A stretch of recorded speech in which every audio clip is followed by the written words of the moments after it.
तो चलिए शुरुआत करते हैं लेवल 2 के सेंटेंस एरर्स के प्रैक्टिस क्वेश्चंस की। बिल्कुल भी घबराना नहीं है।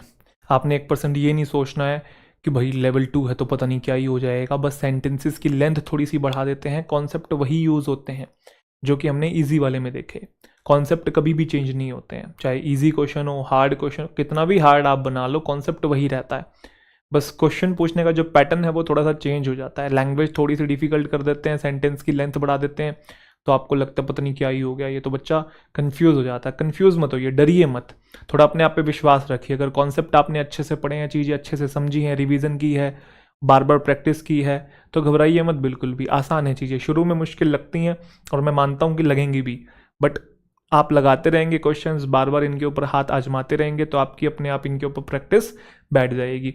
दूसरी चीज़ क्या होता है कि जब हम थोड़े मुश्किल क्वेश्चन करते हैं तो इनिशियली हमें डर लगता है, इनिशियली थोड़ा सा रहता है, और जब डर लगता है तो क्वेश्चन गलत भी हो जाते हैं। तो पूरे पूरे चांसेस हैं कि शुरू में आपसे क्वेश्चन गलत भी होंगे अगर आप फर्स्ट टाइम थोड़े से हार्ड क्वेश्चन कर रहे हैं, क्योंकि एग्जामिनेशन का पता नहीं लगता यार कि कब लेवल को बढ़ा दे घटा दे।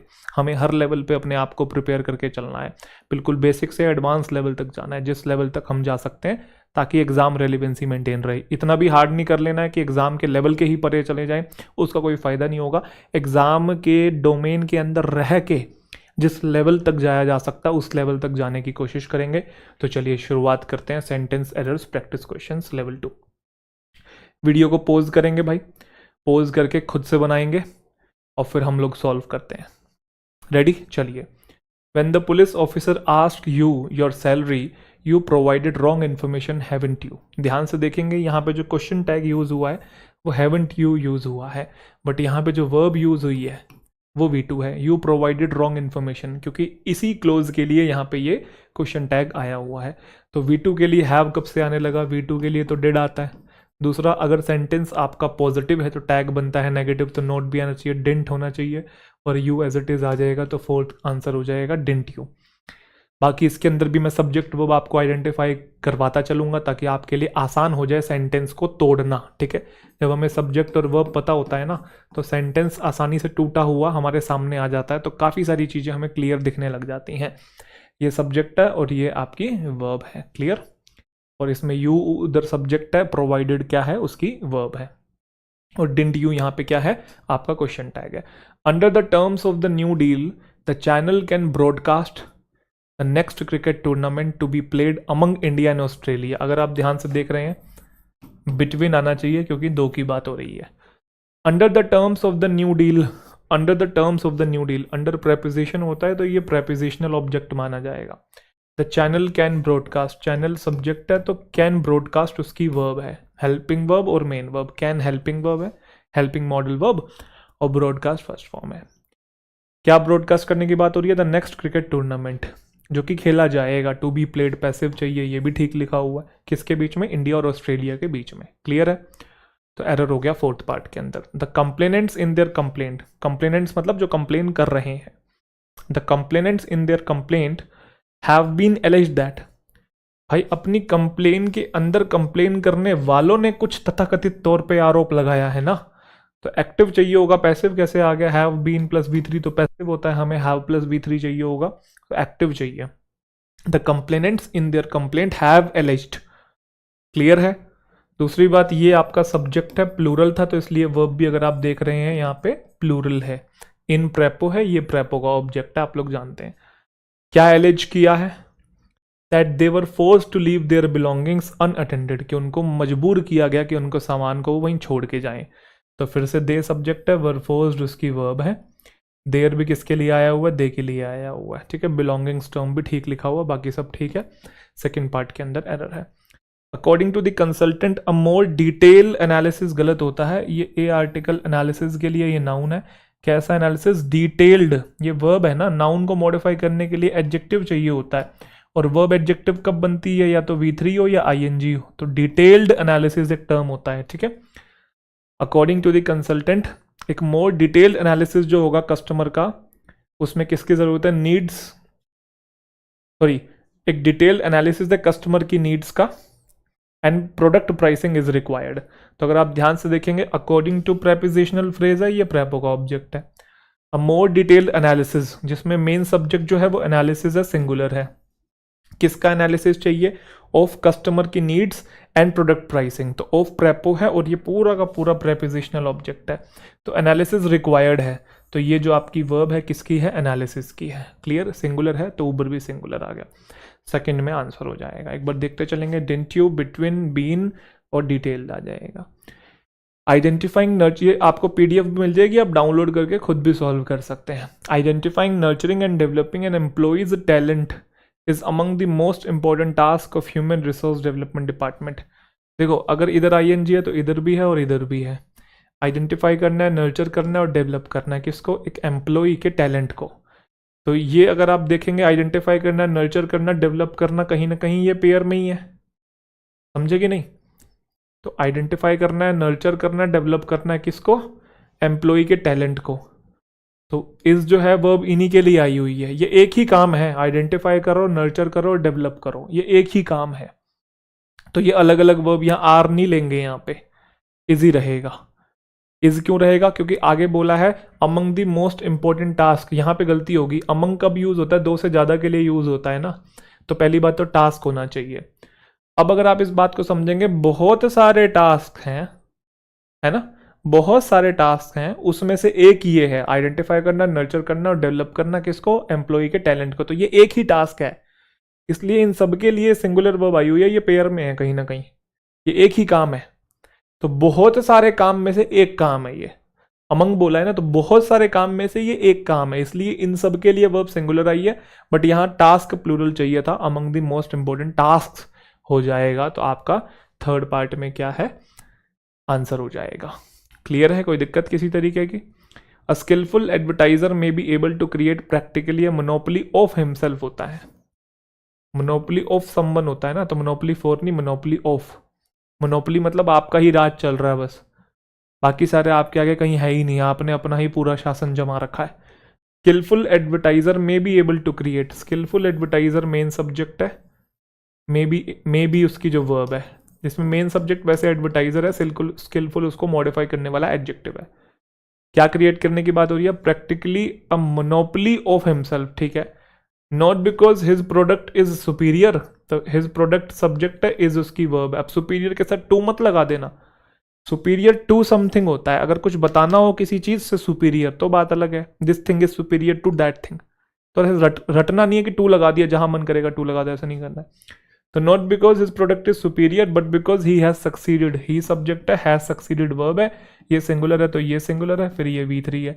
सक्सीड इन डूइंग समथिंग होता है, इन है, इनके आगे V1 ING फॉर्म में होता है, बिल्कुल ठीक है। तो not because his product is superior but because he has succeeded in inducing people to believe, to के बाद V1 बिलीव, ठीक है।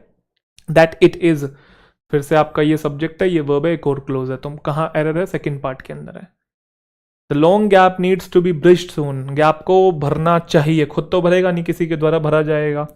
लॉन्ग गैप आपका सब्जेक्ट हो गया, ये आपकी वर्ब होगी नीड्स, सब सिंगुलर है तो सिंगुलर आ गया, खुद तो भरेगा नहीं, भरा जाएगा, तो टू बी V3 पैसिव में आ गया।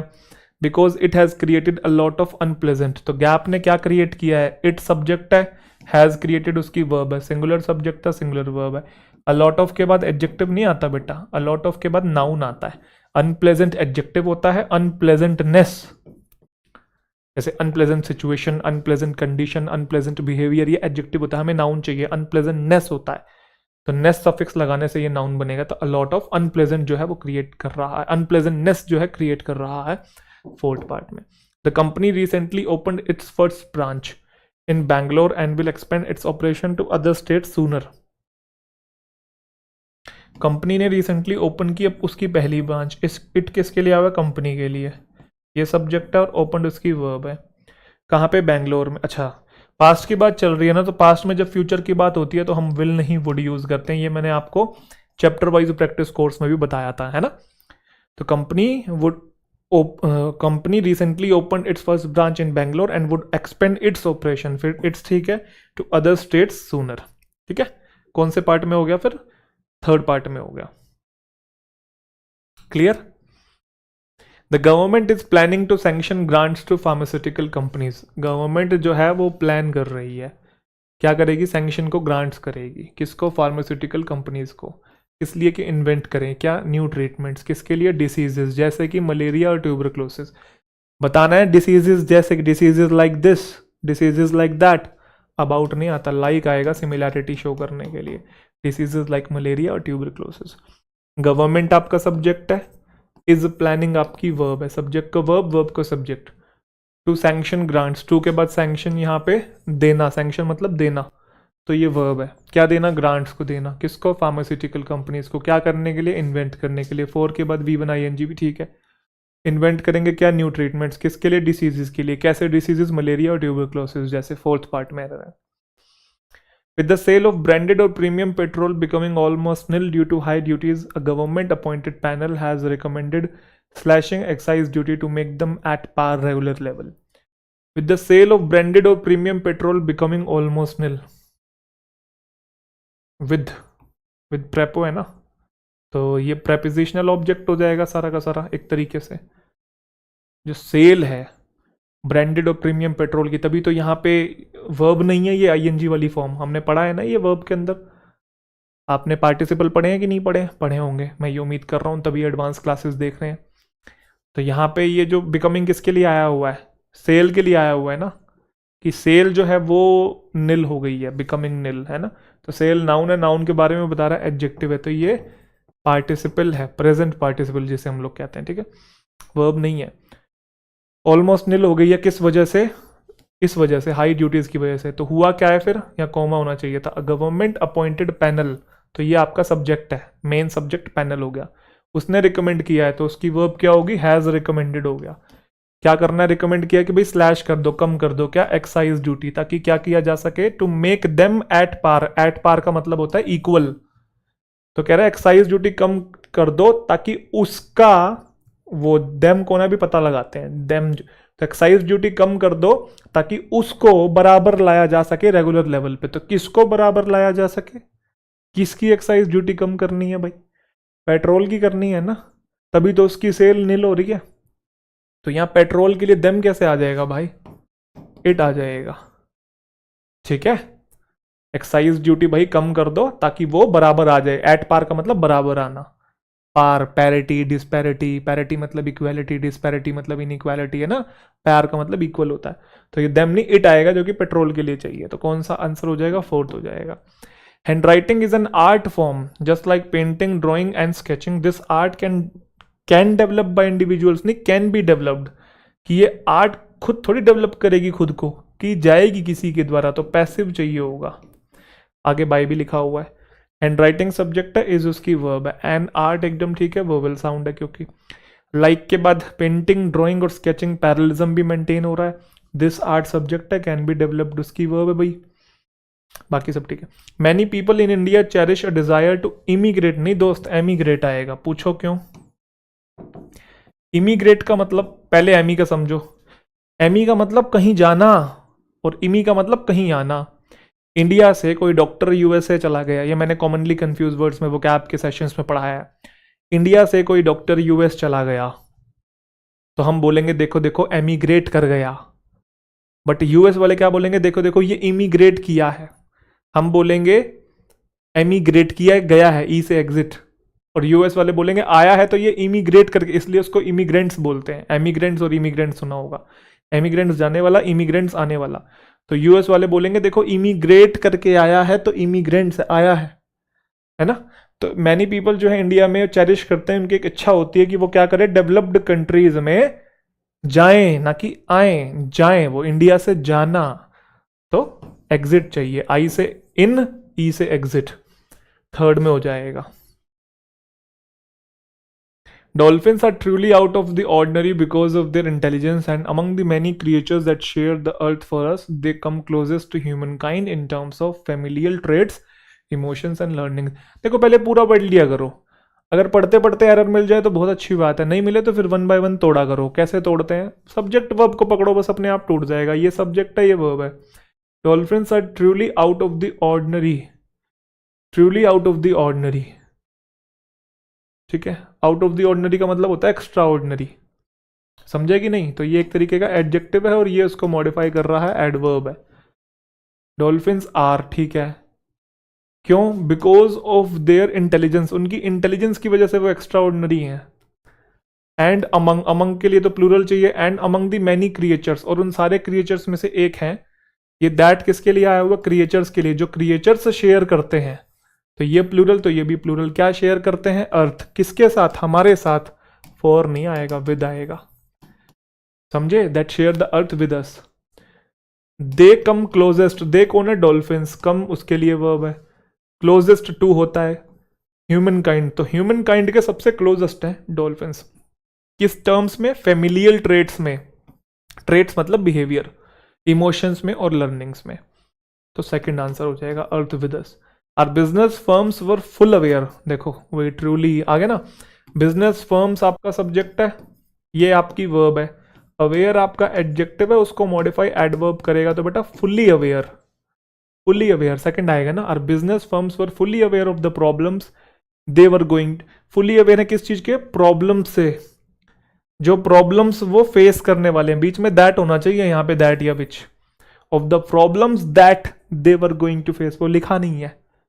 क्यों नहीं लिखा है बीच में दैट या विच? क्योंकि दैट या विच यहाँ पे एक रिलेटिव प्रोनाउन होता है और वो ऑब्जेक्ट का काम कर रहा है। क्यों? क्योंकि सब्जेक्ट वर्ब ये रहा और इधर से सब्जेक्ट वर्ब ये रहा, तो बीच में जो भी रिलेटिव प्रोनाउन होगा ऑब्जेक्ट। अगर मैंने कॉन्सेप्चुअल कोर्स में पढ़ाया है कि रिलेटिव प्रोनाउन जब ऑब्जेक्ट का काम करता है तो उसे आप ना भी लिखें तब भी चल जाएगा, बट अगर सब्जेक्ट होता है तो लिखना पड़ता है। This is the boy who works hard, तो आपको हु लिखना पड़ेगा, सब्जेक्ट है। दिस इज द गर्ल हुम आई शैल मैरी, हुम या ऑब्जेक्ट है, ना भी लिखोगे तब भी चल जाएगा। This is the girl I shall marry, एक ही बात है। दिस इज द गर्ल हुम आई शैल मैरी, तो ऐसे ही वहाँ पे है दैट या विच, ठीक है, बट लिखा नहीं है क्योंकि ऑब्जेक्टिव केस था। तो सब्जेक्ट वी कैरर है वो, उससे कुछ फर्क नहीं पड़ता। सब्जेक्ट वर्ब मिल गया। They were going to face on the threshold of year 2024, जब 2024 की दहलीज आएगी, मतलब शुरुआत होगी, तब वो फेस करेंगे उन प्रॉब्लम्स को, तो उससे वो फुली अवेयर हैं। कौन? Business firms. सेकंड में आंसर आएगा, ठीक है। Whatever may be the origin of speech, we can be certain that man did not begin, नहीं बेटा, did के साथ we बनाता है begin, क्या आ जाएगा? Whatever may be the origin of speech, whatever may be the origin, ठीक है। whatever सब्जेक्ट है और may be उसकी वर्ब है। फिर से यहां से नया क्लोज शुरू हो गया, बी सब्जेक्ट है, कैन बी उसकी वर्ब है। We can be certain that, फिर दैट से नया क्लोज शुरू हो गया, मैन सब्जेक्ट है, डिड नॉट बिगिन उसकी वर्ब है। Man did not begin to feel the need to speak until he began, फिर ये सब्जेक्ट है, ये वर्ब है, एक और क्लोज शुरू हो गया। जब तक उसने कम्युनिटीज में रहना शुरू नहीं किया तब तक उसको इच्छा ही नहीं हुई बोलने की।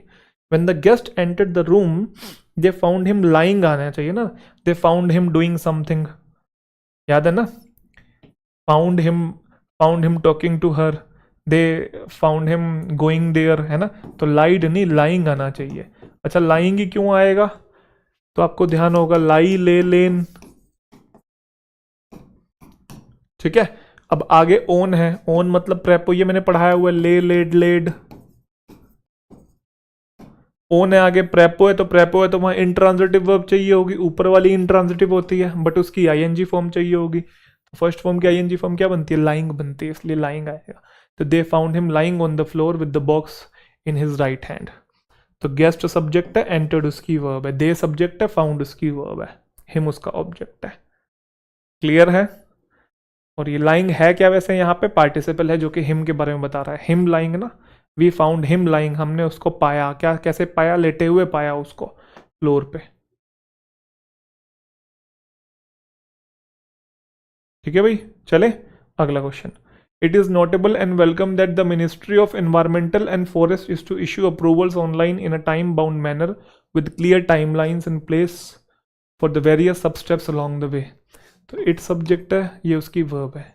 It is notable and welcome, ये दोनों के दोनों एडजेक्टिव हैं, इट के बारे में बता रहे हैं। क्या? कि जो मिनिस्ट्री है of environmental and forest, is verb है तो उसका सब्जेक्ट मिनिस्ट्री। एक गलती मिल गई, किसकी ministry? Environment and forest, and के दोनों तरफ नाउन होना चाहिए ना, क्योंकि प्रेपो है तो प्रेपो के बाद नाउन चाहिए ना। इन्वायरमेंटल तो एडजेक्टिव होता है, तो इन्वायरमेंट एंड फॉरेस्ट आएगा भाई, दोनों नाउन होने चाहिए। तो जो मिनिस्ट्री है वो क्या करेगी? इशू करेगी क्या? अप्रूवल्स। कैसे? ऑनलाइन, एक टाइम बाउंड मैनर में, with clear timelines in place for the various, various के बाद सब स्टेप्स प्लूरल है, अलोंग द वे, बाकी सब ठीक है। कौन से पार्ट में हो गया? सेकंड पार्ट में हो गया। Proposal which was aimed at providing checks and balances for decision made by the regulators has been hanged fire for a long time. वैसे पकड़ में आ गया है मुझे, हैंगिंग फायर आएगा यहाँ पे, फिर भी मैं आपको करके बता देता हूँ। देखो प्रपोजल आपका सब्जेक्ट है, साथ में उसकी वर्ब है नहीं, तो सेंटेंस जहां खत्म हो रहा होगा, सेंटेंस जहां खत्म हो रहा होगा पीछे से, उसकी वर्ब हमको मिलती है। तो पीछे से गए हम, पीछे से वर्ब कहाँ है, हैज बीन हैंगिंग फायर। तो हैज बीन हैंगिंग फायर, ये इडियम्स की क्लास में हमने पढ़ा है, इसका मतलब कोई चीज डिले हो रही है, पोस्टपोन हो रही है। तो हैज बीन के बाद V1 ING होता है ना, कि प्रपोजल जो है वो लटक रहा है लंबे समय से। फोर लिखा हुआ है ना, फोर और सिंस है, तो हैज बीन ING आना चाहिए ना, पैसिव थोड़ी चाहिए। प्रपोजल लटक के जा रहा है भाई, खींचे जा रहा है, डिले हो रहा है वो, तो यहाँ पे हैज बीन हैंगिंग चाहिए, पॉइंट नंबर 1। दूसरा हैज बीन हैंगिंग वर्ब है जिसका सब्जेक्ट प्रपोजल ही है। Proposal has been hanging fire for a long time, किसकी वजह से, ऑपोजिशन की वजह से। किसका opposition, from various quarters, various जो है उसके बाद प्लूरल आता है। अब विच इसको रिलेट कर रहा है, रिलेटिव प्रोनाउन है प्रपोजल को, नॉन लिविंग के लिए विच आता है।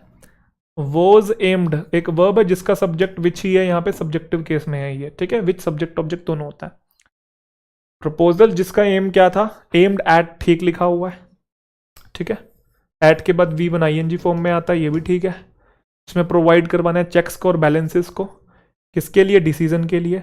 तो वो जो प्रपोजल है, एक second at providing checks and balances for decision made by the regulators. Okay, यहां पे जो मेड है ना, अब ये वर्ब नहीं है, ध्यान रखिएगा, यहां पे जो मेड है ये वर्ब नहीं है। ये मेड किसके लिए आया हुआ है, डिसीजन के लिए आया हुआ है ना, कि प्रपोजल जिसका एम क्या था, मतलब जिसका एम ये था कि वो प्रोवाइड करवाएगा चेक्स और बैलेंसेस, किसके लिए, डिसीजन के लिए। कौन सा डिसीजन, जो कि लिया गया है रेगुलेटर्स के द्वारा। तो ये जो V3 है यहाँ पे, V2 भी नहीं है, किसके लिए, डिसीजन के लिए, तो ये पार्टिसिपल है यहाँ पे, ठीक है, समझे, वर्ब नहीं है, कंफ्यूज नहीं होना, क्योंकि इस सब्जेक्ट की वर्ब तो हैंगिंग फायर है, इस वाले सब्जेक्ट की वर्ब ये वाली है, क्लियर। तो प्रपोजल हैंग फायर कर रहा है, जिसका एम क्या था, प्रोवाइड करवाना चेक्स और बैलेंस, किसके लिए, डिसीजन के लिए, जो डिसीजन लिया गया रेगुलेटर्स के द्वारा। तो वो प्रपोजल हैंग फायर कर रहा है। आप समझ गए, सारी चीजें, कंफ्यूज तो नहीं हो रहे, आई होप सारी चीजें आपको क्लियर है। फॉर अ लॉन्ग टाइम, ठीक है, पीरियड ऑफ टाइम के लिए 4 आता है, तो कौन से पार्ट में एरर हो गया आपका, 4th पार्ट में। Under the proposal expansion of the project, states will be able to generate and digitize their own data without waiting for central help. Under the proposal expansion, समझो इस चीज को, the article expansion के लिए ये noun है, noun को modify करेगा एडजेक्टिव, प्रपोजल तो खुद एक नाउन है, तो प्रपोज जाना चाहिए।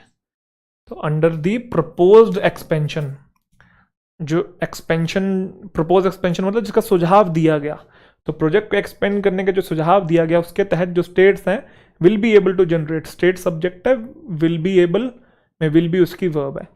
2 के बाद V1 है, तो जनरेट, एंड के बाद फिर से V1 है, डिजिटाइज करेंगे किसको, देयर ओन डेटा, देयर किसके लिए, स्टेट्स के लिए, without waiting for central help, clear. He is certainly a man whom I know very well, subject verb, whom किसके लिए, इसके लिए, लिविंग बीइंग, ह्यूमन बीइंग है तो हुम आ सकता है, ये वर्ब है, ये उसका सब्जेक्ट है, हुम I know very well. Is trust वर्दी, ये एक और वर्ब है, उसको सब्जेक्ट चाहिए होगा भाई, ट्रस्ट वर्दी है, beyond doubt and meticulous in his habit, तो वो इंसान इतना ट्रस्ट वर्दी है कि आप डाउट उस पर करना ही नहीं है, और अपनी हैबिट्स में मेटिकुलस है, मतलब काफ़ी चीज़ें ध्यानपूर्वक करता है। तो यहाँ पे मेरे ख्याल से होम नहीं हु आएगा, कारण सब्जेक्टिव केस चाहिए ना, सब्जेक्ट वर्ब पूरा, सब्जेक्ट वर्ब पूरा, इस भाई साहब की सब्जेक्ट कहाँ है, उस वर्ब की सब्जेक्ट तो नहीं है ना, तो हु चाहिए होगा वहाँ पे। Pummy immediately realized that her mother was trying to explain the importance of giving proper instructions. देखो द आर्टिकल के आगे नाउन चाहिए, इंपॉर्टेंट नहीं, इंपॉर्टेंस पार्ट्स ऑफ स्पीच की एरर है। पम्मी सब्जेक्ट है, रियलाइज उसकी वर्ब है, पम्मी ने इमीडिएटली रियलाइज किया क्या, कि जो उसकी मदर है, वॉज ट्राइंग, फिर मदर सब्जेक्ट है, वॉज ट्राइंग उसकी वर्ब है, एक्सप्लेन कर रही है किसको, इंपॉर्टेंस को, है ना, नाउन चाहिए, किसकी, of giving proper instructions, of prepo के बाद verb ing form में। So it comes as something of a shock when you look at the actual record and discover that growth and job creation have substantial faster during present president than they were during the ex-president. It subject comes उसकी verb, so it comes as something of a shock, तो ये shock की तरह है। When you look at the actual record, when you look at, you subject है, look उसकी verb है और close, look at what the actual record and discover that, जब आप देखते हैं एक्चुअल रिकॉर्ड पे और डिस्कवर करते हैं, तो यू सब्जेक्ट है, डिस्कवरी उसकी वर्ब है, यू कॉमन निकाला हुआ है। डिस्कवर करते हैं, क्या डिस्कवर करते हैं कि जो ग्रोथ है और जो जॉब क्रिएशन है, फिर से दैट के बाद नया क्लोज शुरू हो गया, ग्रोथ और जॉब क्रिएशन है ना, तो वो दो हैं, दो चीजें हैं ना, जॉब और ग्रोथ क्रिएशन, सॉरी ग्रोथ और जॉब क्रिएशन, तो दो हैं तो इसलिए हैव आया। तो growth and job creation have, have के बाद V3 कुछ तो बताओ, या बीन या ING कुछ तो बताओ। हैव यहाँ मेन वर्ब थोड़ी है, हैव अच्छा मेन वर्ब होता तो आगे कुछ बताना पड़ता कि ग्रोथ और जॉब क्रिएशन में है कुछ, गलत है यहाँ पे कुछ। Growth and job creation have, देखो यहाँ पे साफ साफ समझ में आ रहा है, ये बोलना है कि जो ग्रोथ और जो जॉब क्रिएशन है वो बहुत तेजी से हुई है प्रेसिडेंट, इस प्रेजेंट प्रेसिडेंट के दौरान तेजी से हुई है, अगर कंपेयर करें एक्स प्रेसिडेंट के दौरान से, उसके ड्यूरेशन से। तो अगर आप ध्यान से देखेंगे हैव के बाद बीन चाहिए पहले, हैव बीन फास्टर है ना, हैव बीन ग्रेटर बोलते हैं ना, तो पहले हैव बीन, तो हैव बीन, और दूसरा हैव बीन, हैव के बाद V3 आया, वर्ब है तो उसको मॉडिफाई करने के लिए एडवर्ब चाहिए होगा सब्सटेंशियली, समझे। तो growth and job creation have substantially been faster, have और been helping verb main verb के बीच में एडवर्ब, सब्सटेंशियली फास्टर, सब्सटेंशियली मतलब बहुत जल्दी से, तेजी से, सब्सटेंशियली मतलब बहुत बड़े लेवल पे तेजी से हुई है। कब? During present president, then they were, they plural था तो आगे फिर क्या है, वर है प्लूरल, बाकी सब ठीक लिखा हुआ है, तो मतलब थर्ड पार्ट में मिस्टेक है। Instead of his busy and hard life he still retains freshness and robustness, कह रहा है बिजी और हार्ड लाइफ है। अब क्या उम्मीद किया जाएगा अगर बिजी और हार्ड लाइफ है कि भाई फ्रेश थोड़ी रहता होगा, ऐसे मरा मरा रहता होगा, बट कह रहा है बिजी और हार्ड लाइफ होने के बावजूद भी उसमें फ्रेशनेस और रोबस्टनेस, रोबस्टनेस मतलब फुर्तीला है बहुत, तो के बावजूद वाला सेंस देना, ना कि के बजाय वाला। इंस्टेड ऑफ का मतलब होता है के बजाय, ये तो सब्सटीट्यूशन बताता है कि इसके बजाय ये कर लो, instead of doing this do that, but हमें यहाँ इंस्पाइट चाहिए, इंस्पाइट ऑफ, ठीक है, इसके बावजूद भी वो ऐसा है। चलिए भाई जल्दी से बनाएंगे अगले क्वेश्चन, तो चलिए देखिए इन्हें। The government has initiated the process of settling disputes through voting in the CA, a step severe criticised bye the opposition. Government जो है आपका सब्जेक्ट है, हैज इनिशिएटेड उसकी वर्ब है, सब्जेक्ट को वर्ब मिल गया, वर्ब को सब्जेक्ट मिल गया। गवर्नमेंट हैज इनिशिएटेड, क्या इनिशिएट किया है, प्रोसेस को इनिशिएट किया है, इस चीज का, of settling disputes through voting, तो ये प्रेपो के बाद V1 ING, ठीक है। क्या सेटल करना है, डिस्प्यूट्स, किसके थ्रू, वोटिंग के थ्रू, किसमें, CA में। ये एक ऐसा स्टेप है जिसको सिवियर क्रिटिसाइज किया गया। देखो भाई स्टेप नाउन है, ठीक है, तो नाउन है, तो नाउन के बारे में जो वर्ड बताता है ना वो एडजेक्टिव होता है, तो यहाँ पार्टिसिपल की रिक्वायरमेंट है, क्योंकि बाई भी लिखा हुआ है तो V3 की रिक्वायरमेंट है, समझे कि नहीं। एक ऐसा स्टेप है जिसे क्रिटिसाइज्ड किया गया, इसके द्वारा, ऑपोजिशन के द्वारा, तो एडजेक्टिव की रिक्वायरमेंट है यहाँ पे, ये एडजेक्टिव है, ध्यान रखिएगा, वर्ब नहीं है। स्टेप नाउन है, क्योंकि अगर ये वर्ब होती तो ये V3 होती, क्योंकि बाय है सब्जेक्ट के डायरेक्ट, बट V3 कैसे आ जाएगा, समझ रहे हैं आप मेरी बात। तो वो नाउन को मॉडिफाई करने के लिए यहाँ पार्टिसिपल की रिक्वायरमेंट है, एडजेक्टिव है, और क्रिटिसाइज एडजेक्टिव है तो उसको फिर मॉडिफाई एडवर्ब करेगा, सिवियरली हो जाएगा। तो step severely criticise by the opposition. None of our programs has ever seriously tried to achieve a clear and convincing enough understand to what one tries to achieve through education. तो none of our programs, of के बाद plural आता है, ठीक है, none के लिए verb singular prefer की जाती है, ठीक है, हैज़ के बाद V3 आता है, ठीक है, उसको मॉडिफाई करने के लिए एडवर्ब चाहिए, ठीक है, टू के बाद V1 है, अचीव, ओके, क्या अचीव करना है, एक क्लियर और कन्विंसिंग इनफ अंडरस्टैंडिंग, ये ए आर्टिकल यहाँ नाउन के लिए चाहिए, ये तो वर्ब है, इसको नाउन बनाओ, अंडरस्टैंडिंग नाउन होता है, ठीक है, अंडरस्टैंडिंग वर्ब भी होता है, अंडरस्टैंडिंग एडजेक्टिव भी होता है, नाउन भी होता है, ठीक है। अंडरस्टैंड वैसे स्टेट वर्ब होता है, तो वर्ब के कॉन्टेक्स्ट में रेयर यूज होता है, ठीक है। जैसे अंडरस्टैंडिंग हस्बैंड है, तो यहाँ ये क्या है, एडजेक्टिव है, बट आपके और मेरे बीच में अंडरस्टैंडिंग है, ये क्या है, ये नाउन है। बट मैं ऐसा नहीं बोल सकता मैं अंडरस्टैंड कर रहा हूँ, आई एम अंडरस्टैंडिंग समथिंग, ये स्टेट वर्ब होती है, तो वर्ब के कॉन्टेक्स्ट में सिंपल बोलते हैं आई अंडरस्टैंड समथिंग, ठीक है जी, ये क्या भाई, चलो। तो a clear and convincing enough understanding, clear है, कोई दिक्कत तो नहीं। उसके पीछे कारण क्या है? कारण ये है कि क्लियर और जो कन्विंसिंग है, ये दोनों के दोनों एडजेक्टिव हैं जो कि मॉडिफाई कर रहे हैं अंडरस्टैंडिंग को, नाउन है वहां पे। अच्छा, इनफ के बाद आपको पता है नाउन आता है, ये आप जानते होंगे अच्छे से, AEN होता है ना, तो वो नाउन से पहले ही है, इनफ नाउन से पहले होता है, ठीक है, ये भी आप जानते हैं। वन सिंगुलर है तो वर्ब सिंगुलर है, बाकी और कुछ मिस्टेक है नहीं इसके अंदर, तो थर्ड पार्ट में हो जाएगा। इन द फर्स्ट टू, ठीक लिखा है, फर्स्ट टू, ऑर्डिनल कार्डिनल पढ़ा था हमने, OC होता है ऑर्डिनल और कार्डिनल, है ना।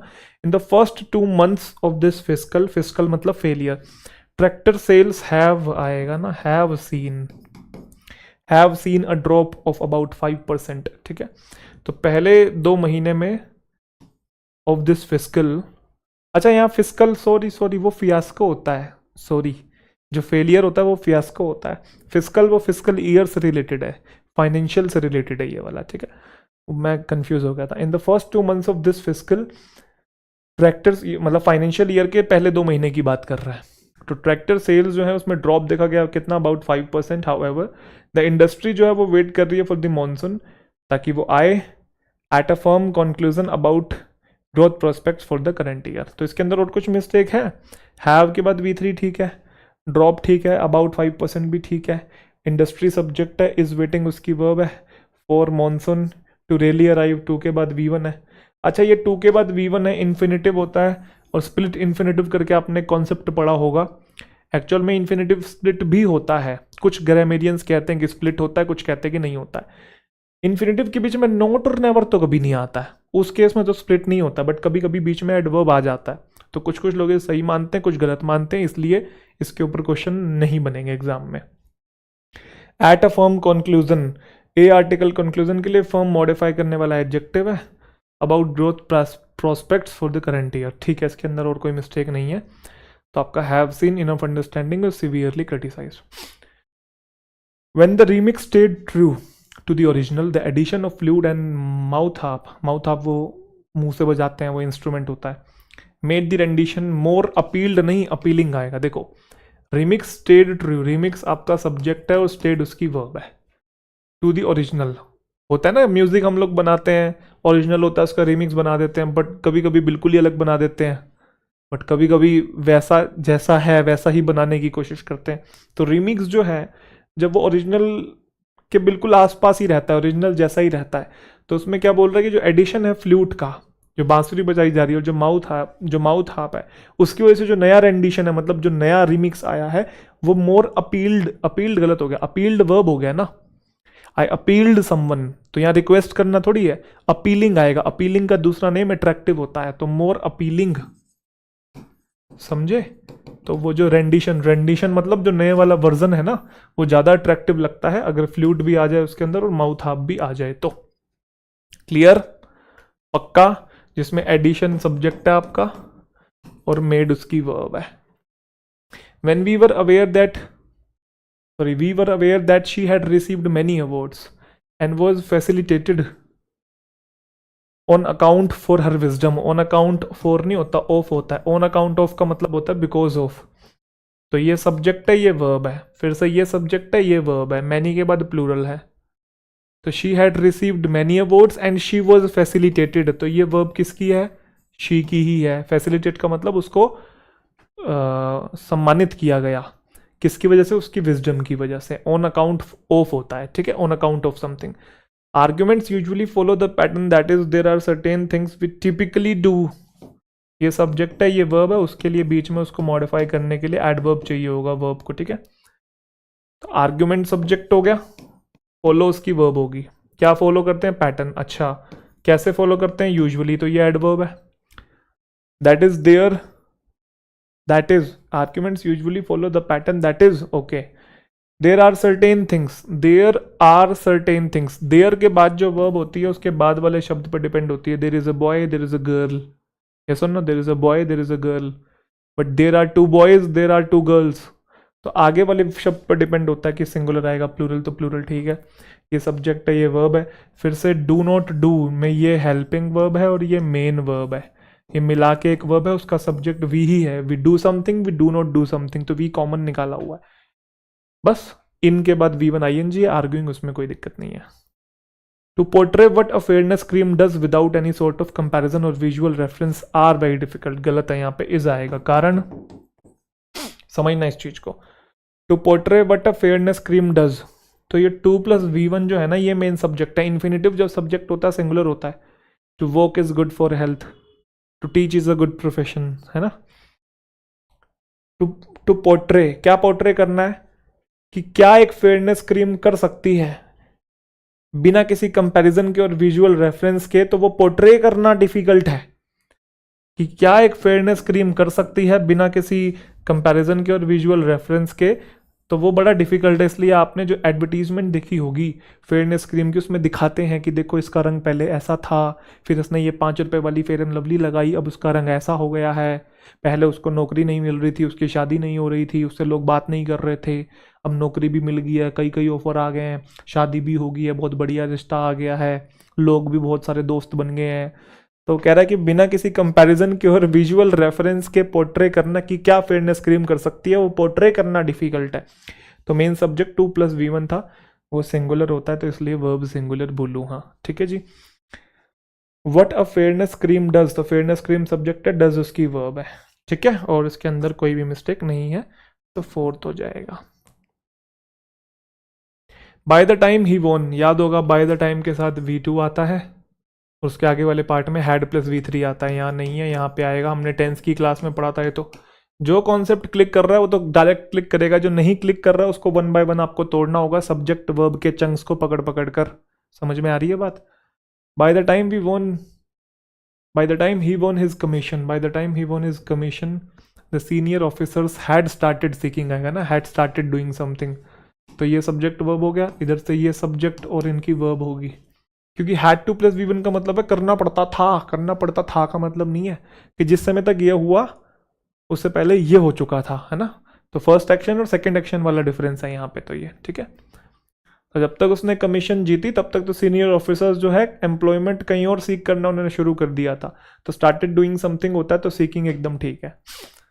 We all are indebted to him for holding not only high moral value but also rendering dedicated service। वो not only but also वाला कंसेप्ट है ये तो, और ये कोरिलेटिव कंजंक्शन होता है, तो not only जो है वो holding के पहले आएगा। For not only holding high moral value but also rendering, not only holding but also rendering, समझ गए, पैरेललिज्म मेंटेन करना है, तो not only holding से पहले आएगा सेकेंड पार्ट में। ये सब्जेक्ट है, ये उसकी वर्ब है। 4 के बाद V1 ING, ठीक है, बस और तो कुछ है ही नहीं। Many decision related problems involve a number of objectives and often these objectives conflict. तो मैनी डिसीजन रिलेटेड प्रॉब्लम्स, तो मैनी के बाद प्लूरल आता है, तो आया हुआ है, प्लूरल सब्जेक्ट है तो वर्ब भी प्लूरल आई हुई है। क्या इन्वॉल्व है उसके अंदर, a number of objectives, number of का मतलब भी मैनी होता है, उसके बाद प्लूरल होना चाहिए है। और अक्सर होता क्या है, ये जो ऑब्जेक्टिव्स हैं इनमें कॉन्फ्लिक्ट होता है, तो बेटा प्लूरल सब्जेक्ट के लिए सिंगुलर वर्ब कैसे प्लूरल वर्ब आएगी ना, कॉन्फ्लिक्ट होना चाहिए। All that I have described, all का मतलब एवरी वन भी होता है ना, एवरीथिंग भी होता है। और दैट का यूज हम तब करते थे रिलेटिव प्रोनाउन का, मैंने प्रोनाउन की क्लास में पढ़ाया था, जब ऑल का मतलब एवरीथिंग हो। तो ऑल यहाँ सिंगुलर है, वो सारी चीज जो डिस्क्राइब की है मैंने, वो जो है हुई है पिछले 4 दशकों में। हैव टेकन नहीं, हैज आएगा। ऑल जो है यहाँ पे एवरीथिंग का सेंस दे रहा है, वो सारी चीजें जो मैंने डिस्क्राइब की हैं वो सारी चीजें हुई हैं पिछले 4 दशकों में। Everything has taken place in the last 4 decades. Clear है।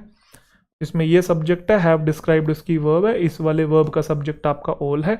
दैट रिलेटिव प्रोनाउन है, दैट तब आता ही आता है जब उससे पहले समवन हो, एनीवन हो, दा फ्यू हो, दा लिटिल हो, ओनली हो, नन हो, याद होगा। जब ऑल का मतलब एवरीथिंग भी हमने पढ़ा था, ये है ना, सॉरी 3rd पार्ट में था, है ना।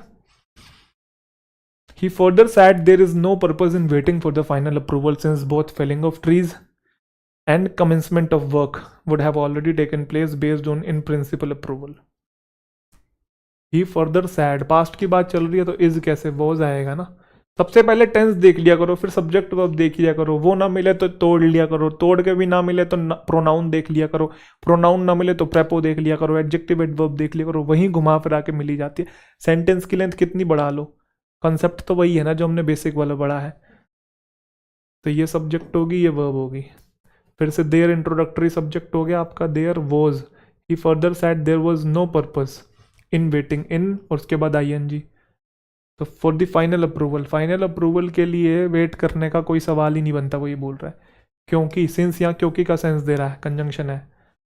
क्योंकि पेड़ों का गिरना, फेलिंग भी ठीक है, समझ में आया, फेलिंग ऑफ ट्रीज, फॉलिंग नहीं, फेल का मतलब गिराना, गिरना नहीं गिराना, तो पेड़ों के गिराने की बात हो रही है। Both felling of trees and commencement of work, तो जो पेड़ों को गिराया गया है और जो वर्क की अनाउंसमेंट की है, कमेंसमेंट मतलब जो शुरुआत की है, would have already taken place, तो पेड़ों का गिराना और जो वर्क की शुरुआत ये ऑलरेडी हो चुका है, तो वुड हैव टेकन प्लेस इसी की वर्ब है।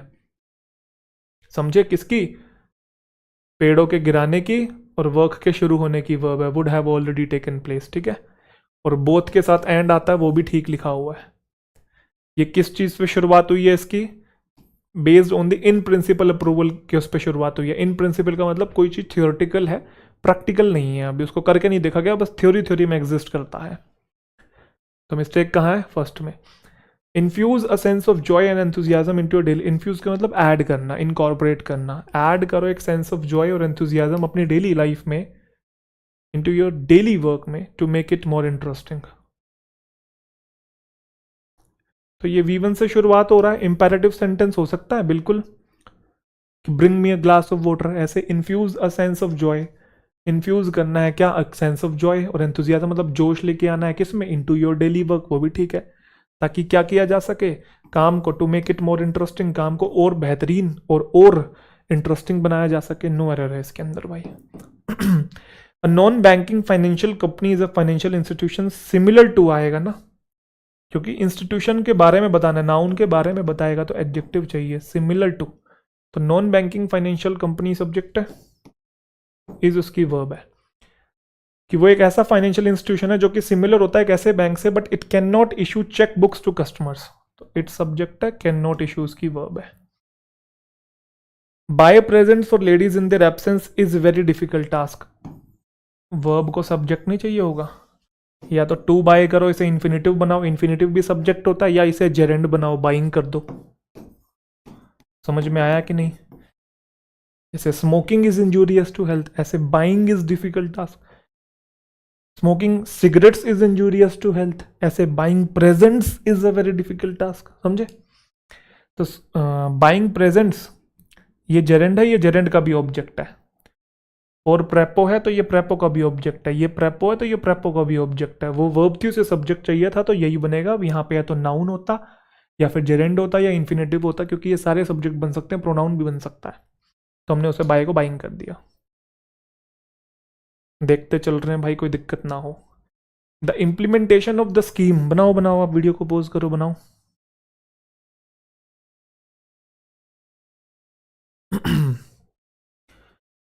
The implementation of the scheme encountered some problems because of some unscrupulously elements. Unscrupulous का मतलब होता है dishonest. Unscrupulously elements and their vested interest.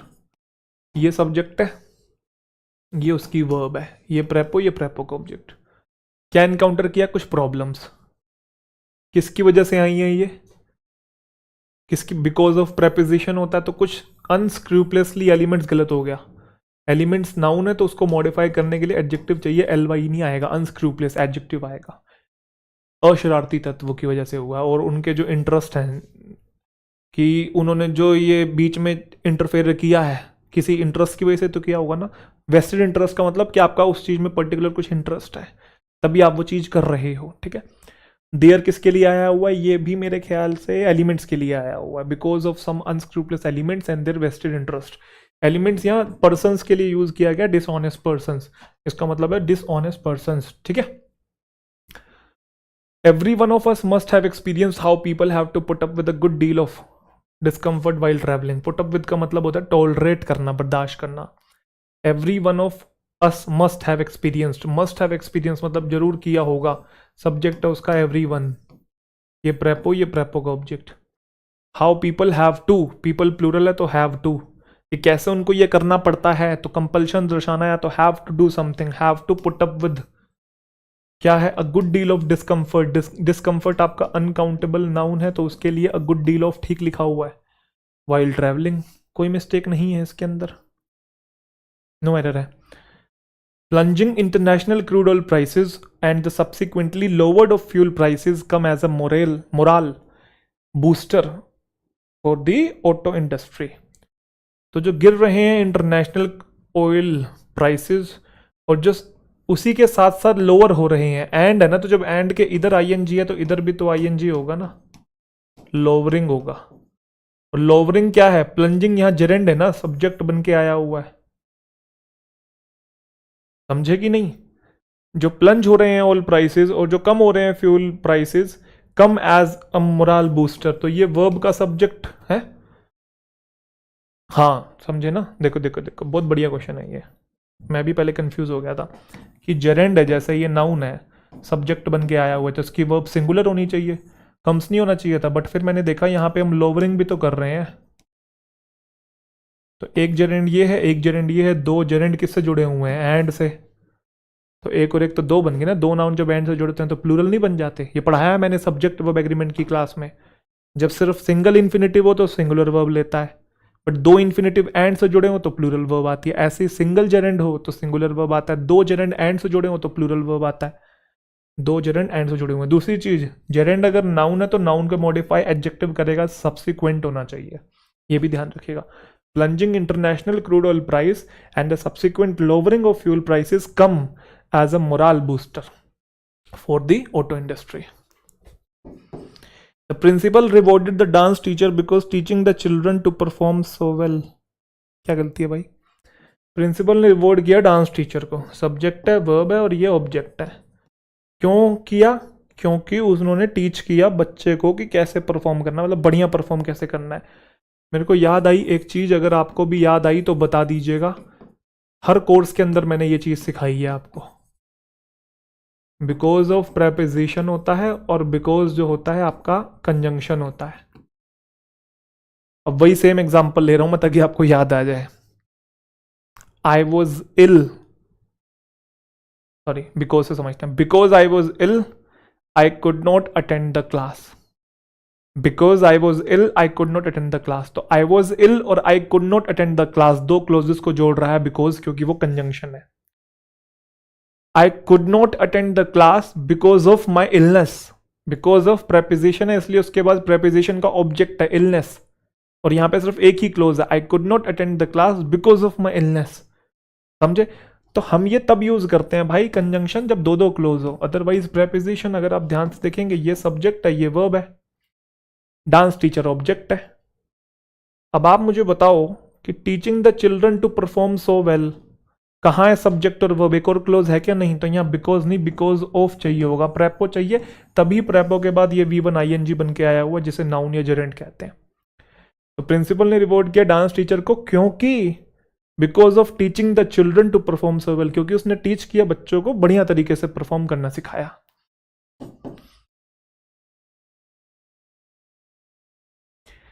The lack of no funds, lack भी बोल दिया, नो भी बोल दिया, नो नहीं आएगा। द लैक ऑफ फंड्स कह लो, दोनों का मतलब कमी होता है ना भाई। The lack of funds has resulted, तो लैक की वजह से हुआ क्या? रिजल्ट, रिजल्ट के साथ इन आता है, सेवरल के साथ प्लूरल आता है, इन के साथ ING आता है। लॉन्चिंग क्या करना? न्यू प्रोडक्ट इन इंडिया, ठीक लिखा हुआ, बाकी फर्स्ट पार्ट में मिस्टेक है। The heads of religious institutions and eminent people, नहीं एमिनेंट पीपल आएगा, ये भी हमने कॉमन, एमिनेंट एन है ये भी हमने कॉमनली कंफ्यूज वर्ड में पढ़ा है ना, एमिनेंट।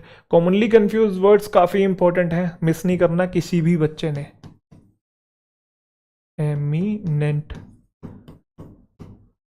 मैंने वोकैबुलरी में जितनी चीजें इंपॉर्टेंट है जो जरूरी हैं सब पढ़ा रखी हैं, बाकी तो फिर कितना पढ़ लो भाई, खत्म तो होने का नाम नहीं लेंगे, एक्स्ट्रा खुद भी एफर्ट डालना पड़ेगा, बट जो जरूरी है जो रेलिवेंट है वो मैंने पढ़ा रखा है। जो हेड्स हैं रिलीजियस इंस्टीट्यूशंस के और जो एमिनेंट पीपल है, इमिनेंट मतलब होने वाला, अबाउट टू हैपन, और एमिनेंट मतलब फेमस।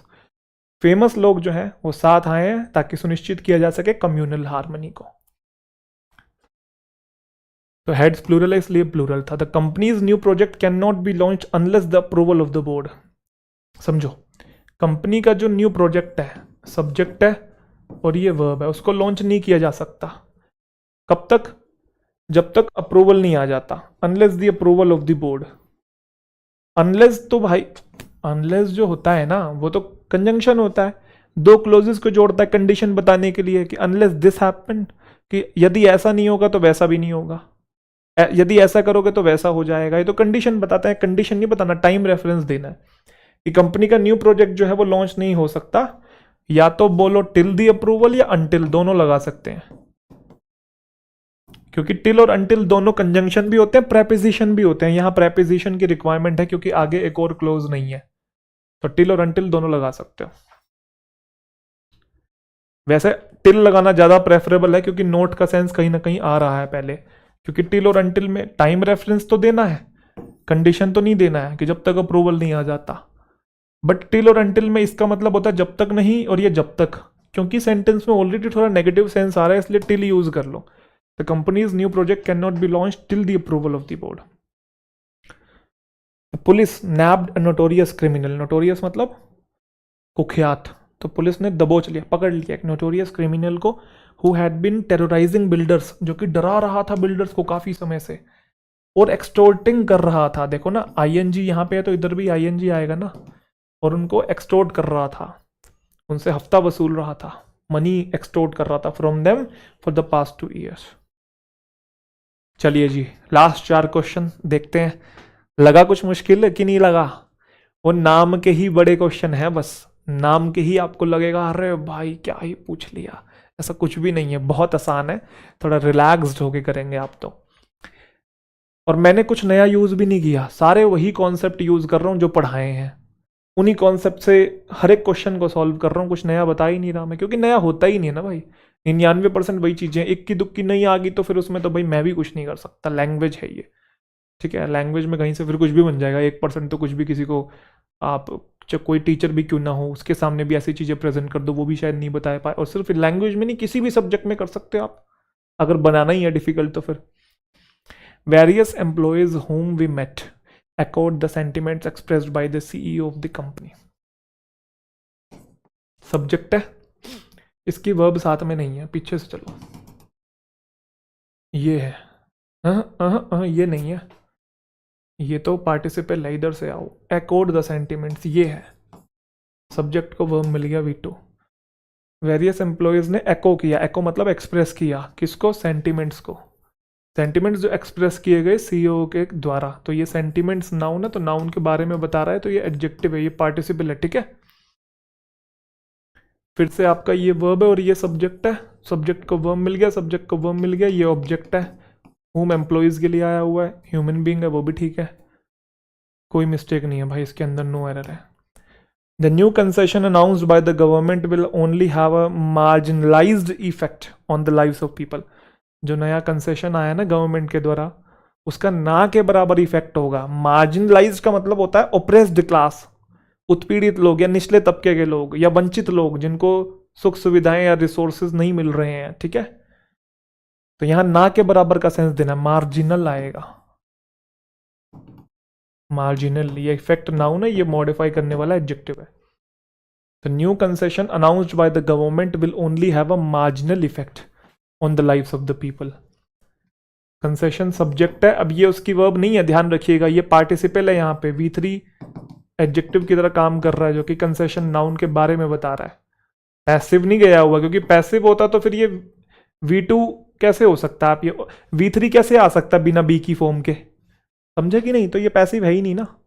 तो न्यू कंसेशन जो अनाउंस किया गया गवर्नमेंट के द्वारा, कंसेशन विल ओनली हैव, तो ये सब्जेक्ट है, ये रही वर्ब विल हैव, इसका ना के बराबर इंपैक्ट होगा किसके ऊपर? On the lives of the people. We admire your contribution to this project and wishing you. जब हम एडमायर करते हैं तो हम विश करते हैं, जब यहाँ सब्जेक्ट के साथ V1 है तो इधर भी V1 आएगा। We admire your contribution to this project and we wish you a fruitful tenure.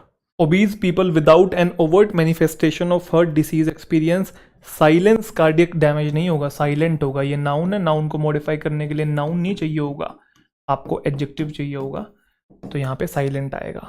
Obese मतलब जो ज़रूरत से ज़्यादा ही हैवी है, ओवरवेट से भी ऊपर की कैटेगरी है।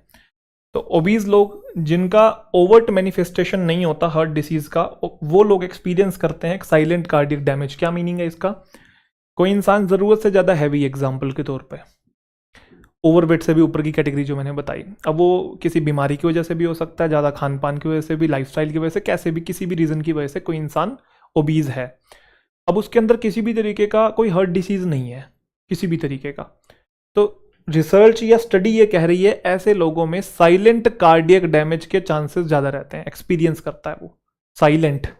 अब साइलेंट कार्डियक डैमेज का मतलब शायद कि हार्ट अटैक आया और बंदा खत्म। एक होता वो दर्द हुआ, बहुत ज़्यादा दर्द हुआ, समझ के, ज़रूरत से ज़्यादा दर्द हुआ। एक होता किसी को आया और ख़त्म बंदा। अब मुझे देखो सच बताऊं तो इतनी नॉलेज है नहीं हार्ट अटैक की, कैसे आता है कैसे नहीं आता है भाई। तो मैं एक जनरल एग्जांपल दे रहा हूँ जो इसके थ्रू बता रहा हूँ मैं। तो कह रहा है ओबीज लोग जिनमें जनरली हार्ट डिसीज की प्रॉब्लम नहीं होती है, without an overt manifestation of heart disease. Overt मतलब ओपनली, जिनमें कोई दिख नहीं रही है कोई प्रॉब्लम हार्ट डिसीज की, तो ऐसे ओबीज लोगों में साइलेंट कार्डियक डैमेज के चांसेस, या वो साइलेंट कार्डियक डैमेज को एक्सपीरियंस करते हैं साइलेंट कार्डियक डैमेज को। अब इसको रिलेट भी मत कर लेना अगर आप में से कोई ओबीज है तो, ये कोई थ्योरी का कोई पार्ट होगा या कोई स्टडी हुई होगी जो कि वो कह रहा है, जरूरी नहीं कि ऐसा हो। ठीक है भाई, चलिए हम बस क्वेश्चन सॉल्व कर रहे हैं। तो ओबीज पीपल आपका सब्जेक्ट है, क्लियर। उसमें से वर्ब कौन सी है? वर्ब कहाँ है? एक्सपीरियंस आपकी वर्ब है। तो ओबीज पीपल सब्जेक्ट है, ओबीज पीपल एक्सपीरियंस करते हैं साइलेंट कार्डियक डैमेज। तो ये सब्जेक्ट है, ये वर्ब है। बाकी तो आपको पता ही है, विदाउट प्रेपोजिशन है, ये प्रेपो का ऑब्जेक्ट है, ऑफ प्रेपोजिशन है, ये प्रेपो का ऑब्जेक्ट है, ये नाउन है, ये नाउन को मॉडिफाई करने वाला एडजेक्टिव है। तो कैसे रहे भाई एडवांस क्वेश्चन? ये नाम के ही एडवांस लगते हैं बस। ठीक है, अभी आप आगे क्वेश्चन सॉल्व करेंगे, आपको और आइडिया लग जाएगा कि इतने मुश्किल है नहीं जितना बना दिया जाता है। अगर आपके बेसिक कॉन्सेप्ट्स अच्छे हैं, आपने कॉन्सेप्चुअल क्लैरिटी कर रखी है, बेसिक वोकैबुलरी आपने पढ़ रखी है, रीडिंग थोड़ी बहुत अच्छी है, तो आपके लिए कोई भी क्वेश्चन मुश्किल नहीं है। तो सिर्फ ग्रामर के कॉन्सेप्ट पढ़ के भी काम नहीं चलेगा, थोड़ी रीडिंग भी अच्छी होनी चाहिए, थोड़ी वोकैबुलरी भी अच्छी होनी चाहिए, सारी चीज़ों का तड़का होना चाहिए। तो बीच बीच में जो वोकैबुलरी आ रही थी आपने नहीं पढ़ी है, तो वोकैबुलरी को अच्छे से पढ़ लेंगे, एक एक शब्द को अच्छे से रिवाइज कर लेंगे। कॉन्सेप्ट नहीं पढ़ा तो कॉन्सेप्ट्स को अच्छे से पढ़ लेंगे, चैप्टर्स को अच्छे से रिवाइज करेंगे। चैप्टर वाइज प्रैक्टिस नहीं की तो चैप्टर वाइज प्रैक्टिस को भी अच्छे से रिवाइज कीजिए। मिलते हैं अगली क्लास के अंदर, अपना ध्यान रखिए। Thank you so much, take care.